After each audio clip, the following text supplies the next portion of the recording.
Hello everyone and welcome back to my YouTube channel. So today is a bittersweet day because it is going to be my last Valentine's Day themed video.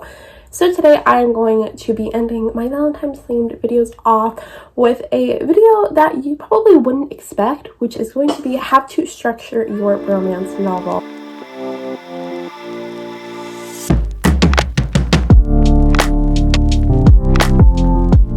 Number one is, what is writing structure and why is it important? The aim of writing structure is to make sure that your story flows together well and that it actually tells a coherent story and that it's not just a string of unrelated events. A lot of writers think that plotting their novel and thus structuring it ruins the creative process, which I have never understood, because this is the first step in the creative process. It's brainstorming what's going to happen in your novel. It's plotting out your novel. It's structuring your novel. And structure is super important if you want to have a good story. I can almost guarantee that every single person watching this knows at least one structure, and that is Freytag's pyramid. Freytag's pyramid, you probably learned this in English class. That in of itself is writing structure. However, most structures are a lot more detailed than that, although other structures are also vague in similar ways. And other examples of writing structure can include the 7-point structure, the 3-act structure, and of course the hero's journey. The next question is number 2, which is, how is the structure of a romance novel going to be different than a structure for another novel, for example, fantasy? So if you compare a strictly contemporary romance structure to a strictly fantasy, not fantasy romance, but strictly a fantasy novel, you are going to see differences in their structure. Now, you will likely see a lot of similarities because structures across most genres are going to be similar. Because if you took one book from every single genre that exists, you can make a Freytag's pyramid of it, you could make a 3-act structure of it, you could probably make a 7-point structure of it as well. Because these are very general structures that will apply to anything. However, you most likely couldn't use something like the hero's journey to apply to every single book that's out there. So because of this, while the structure of romance will be similar to other genres, it's not the same, and the reason for this is simple, and that is that readers expect something certain out of romance. I could almost guarantee you that romance readers, even if they're not writers themselves, know romance structure. They know how most books are structured, and that's because A, it's really common, and B, that is what readers expect from a romance. But if you don't know what that structure is, then there's a pretty good chance that a lot of readers won't enjoy your romance because you are not delivering on the expectations of the romance genre. And this doesn't mean that there isn't creative wiggle room in the structure, because there obviously is. All that it means is that the reader expectations for a fantasy novel versus a romance novel versus a horror novel and so on and so forth are going to be different expectations, which means slightly different structures. And then question number 3 is, what if I'm writing a multi-genre romance? So for example, a fantasy romance or a sci-fi romance. This means that your structure is going to be slightly different than a typical romance structure that you would find in a contemporary romance. The reason for this is simple. You're not writing a contemporary romance. You're writing a sci-fi romance, or you're writing a fantasy romance. And there are resources out there that will tell you the typical structure that you're going to find in a fantasy romance, a sci-fi romance, and most other multi-genres. I'm not sure if that's the case for every multi-genre that exists out there, because there are a lot of them, and it depends a lot on the combination that you are going to be using. But if you have any multi-genre structures that you would like to hear me talk about, feel free to mention them in the comments, and I will do my best to make that a video for you guys. The next question is number 4, which is, what is the lie and why is it important? And I don't want to talk about the lie because every single person on the internet who talks about structure mentions the lie, and I don't know why, but I hate that it's called the lie.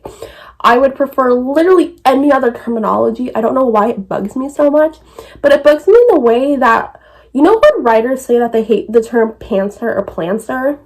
That's how I feel about the lie. It thoroughly bothers me. So the lie is essentially something that your MC believes that isn't true. This is a really important tool in character development, and it's really important that you know this before you structure your romance novel, because romances are character-driven genres, so the character development in your romance novel is going to be really important. The lie doesn't have to actually be a lie, although it definitely can. This can also just be some sort of internal conflict of some kind. So for example, a common lie that MCs will believe in romance novels is that all men are lying, cheating bastards, which to be fair is fairly accurate. And why is the lie so important? Well, the lie is essentially what's going to drive all of the conflict of your story. The easiest way that I can think of to explain this is think of a lie that you've thought before and how that created conflict in your life. For example, many queer people at some point thought that they were Alice cishet. And when we found out that was a lie, that caused some conflict. How do you come up with this conflict for your characters? You know that some writers will build your characters around the lie. So for example, they'll be like, I want an MC who is struggling with this. But personally, I don't like doing that just because then I personally just feel like that's not a super organic way to build their character. So instead, I usually will come up with the lie some way through the character creation, and I personally feel like it's a lot more natural. So once I know a lot more about my MC, once I know their personality and their flaws and their quirks and how they would react in certain situations, then I can really easily see what this lie is and how this is going to create conflict and within the story. And if you're still struggling with this, something that you can do is think about what prevents them from at the start of the novel being able to end up with their love interest. What causes that conflict? What prevents them from having their happily ever after or their happy for now? Whatever that thing might be, that is probably going to be tied into the lie that they believe somehow. And then the next question is number 5, which is, what is the typical structure of a romance novel? Which is probably the reason you're watching this video right now. So hello, we made it to the point. So I basically looked through all of the structures that I can find on the internet about romance, and I combined them into what I would say is the standard structure of romances that I have personally read. And I will link all of the resources that I looked at. I looked at a video by Ren Keeling, and then I found 3 different articles by people. They will all be linked down below, so feel free to check them out. I am going to kind of sub number these to make this easier on myself, and if I say some numbers wrong, my bad. So typically the first beat in a romance is going to be the hook. This is what hooks the reader into the story. This is not necessarily the meet cute. The hook could literally be anything, and this is typically either the first scene or the entire first chapter, but it's probably not anything more than a chapter long. Then the second beat is going to be your meet cute. This is usually considered the inciting incident of romances as well, and this is going to be when your MC and the love interest meet for the first time. Then we have the relationship rejection. This is basically where your MC is going to reject their relationship, hence the name. This can be for a variety of reasons, but again, there's a 90% chance that this is going to tie back into the lie for some reason. Then we have forcing the relationship. So for some reason, your characters are forced together. For some reason or another, they are forced to spend time together, which is how they initially start to develop feelings, and that's the romance for each other. Next, we have what I call testing the waters, which is basically where after they have been forced to spend time together, they are now willingly spending time together, and this is usually a string of dates. The common consensus that I've seen online is at least 3 dates during this time. Personally, I wouldn't go any more than that, so I would strive for about 2 to 3 dates during this period, and this can be them doing whatever you want. Personally, I think that these dates are really important because it's really what's going to sell the romance with your readers. So I would try to think of unique dates that are going to matter a lot to each of the characters. So for example, one of my favorite kind of tropes in fiction is when a couple goes out on a date that is very significant to one person. So if you're able to make special dates like that work in the testing the water section, I would personally recommend it because I think that it can add a lot to your romance. Next, we have what I call the midpoint crisis. So this is basically when some sort of conflict happens that brings the relationship to a halt. Sometimes this will be an intimate panic, so this could be like a confession, a first love, maybe they screw, something like that. Or this could also be some sort of external conflict. For example, maybe the MC's mother doesn't approve of the relationship, so it's put to a halt for like a chapter. Next, we have the reconciliation, which is basically where if one of the characters clearly fucked up, which in my experience is almost always the MC, they have to make it better somehow. Or if this is external forces, this can be a little bit more tricky. So what I would recommend is to consider, is one of them involved somehow in the external forces? So using my last example, if the MC's mother didn't approve of them, maybe the MC makes it up to the love interest because after all, it is their mother. However, if the external force is outside of either one of theirs controls, you can always do it to where they almost make it up to each other, or they make a mutual decision to keep on dating each other or seeing each other, however you want to put it. We have the moment, for lack of a better term, where they fall in love. So this is going to happen after the reconciliation, and in a lot of romances, this is usually when they screw for the first time. This is basically where after they have reconciled, they realize that they are either in love with this person or that they are falling in love with them. And then we have the breakup, and this is where the stakes in the story are going to be raised to the highest extent, and this is going to be the equivalent to the climax of your story. Now, this is usually where the worst possible thing in this moment in your book could happens, which is why in 90% of romances you read, this is either an estrangement, separation, or breakup of some kind, because we're reading a romance, and that is the worst possible thing that could happen for your characters.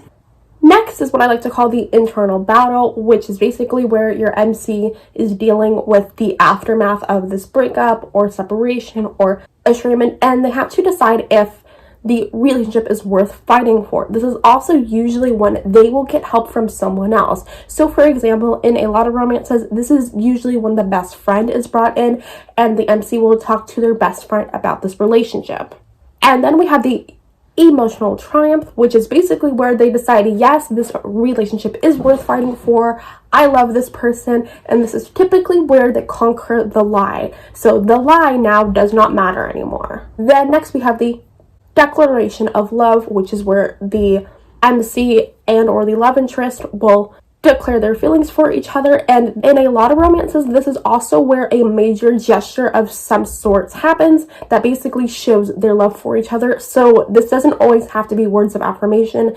This could also be a gift or a gesture. You can get creative with this. And then lastly, we have the happily ever after or the happy for now. And yes, you have to include this or your book is not a romance. Please label it accordingly. A lot of times in romances, this is an epilogue. And I just want to note here that your characters do not have to be married or have babies in the epilogue, because honestly, I think I speak for a lot of romance readers when I say that we're kind of tired of it. So you can write about literally anything else, any other plot line you could possibly think of. And this is basically just where you show what the aftermath of this book looks like for your characters and what they look like when they're unapologetically in love. Oh my god, my voice is tired from listing that long ass structure. Question number 6, but Ren, I heard blank is cliche. This is inspired by a couple Twitter threads I've seen recently that just puzzle me. So here's the thing, a meet cute is not cliche. And estrangement is not cliche. Why? Because they're part of a literal writing structure. Writing structure cannot be cliche, because a cliche by definition is a overused and overdone trope. So for example, she let out a breath she didn't know she was holding is a big cliche. However, a meet cute is not a cliche. However, with that being said, the way that a story structure element is portrayed can be considered cliche. So if you are worried that your execution of a structural element is cliche, then this is a great time to talk to a writer friend, a CP, or maybe even wait later in the writing process for some beta readers and see if they think if that's cliche. But if you're worried that your book is cliche because it starts with a meet cute, I have some bad news for you. Well, maybe some good news actually, which is that meet cutes are not cliche. But how you execute your meet cute might be cliche depending on the situation. I just really wanted to mention this because I cannot emphasize enough, you guys. Structure is not a cliche. That's it. That's the whole point. And next we have number 7. Ren, what else should I be thinking about when planning or structuring my romance novel? And one thing I didn't get to mention in the other parts of this video because it just wasn't really relevant was the use of subplots. Now, 90% of structures for books aren't going to mention subplots just because there's not really a structure for subplots, in my opinion. It's really going to depend on the subplot, and I think this just because subplots are so varied, because a subplot could be about a romantic relationship, it could be about a family dynamic, it could be literally about anything. However, you do want to make sure that there is some sort of structure when it comes to your subplots. And in my opinion, when writing a subplot is the perfect time to utilize a vague structure. For example, frayed text pyramid we covered earlier. Personally, I think that's pretty much the only plot element that I would say you could structure just using frayed text pyramid, because subplots aren't as important as the main plot. So I don't think you need to have a super elaborate structure on it, but there should be some resemblance of a structure. Personally, when I structure my subplots, I like to use the 7-point structure, which I will actually be covering in my next writing structure video next month, so stay tuned for that. And with that being said, that is all that I have for you guys today. I hope you enjoyed today's video, and if you did, please give it a big thumbs up and let me know in the comments down below if this video was helpful. If you have your own structure for any of your books, regardless of genre, let us know in the comments. I would love to hear your guys' structure. And that is all that I have for you guys today. I hope you enjoyed my Valentine's themed videos. I hope you enjoyed today's video, and I will see you in my next one. Bye!